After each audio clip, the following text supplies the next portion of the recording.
शिंदे। आज आम्ही हा जो देखावा केला आहे तो जेहेकटापूर योजनेबद्दलचा आहे।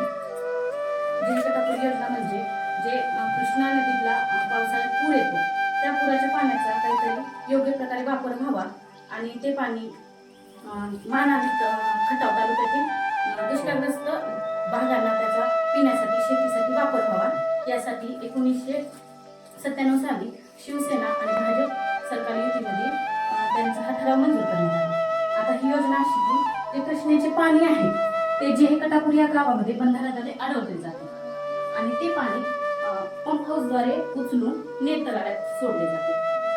त्यानंतर हा जो नेर तलाव आहे यातले पाणी पंप हाऊसने उचलून आपल्या आंधळी धरणात सोडले जाते आणि शेवटी आंधळी धरणातले पाणी उचलून आपल्या राणा तलावामध्ये सोडले जाते। यामुळे आपल्या मान आणि खटाव तालुक्यातील 11,700 आणि 15,800 हेक्टर क्षेत्र जलसिंचनाखाली येणार आहे। त्यामुळे या जेहेकटापूर योजनेचा आपल्याला पुरेपूर फायदा होणार आहे। धन्यवाद।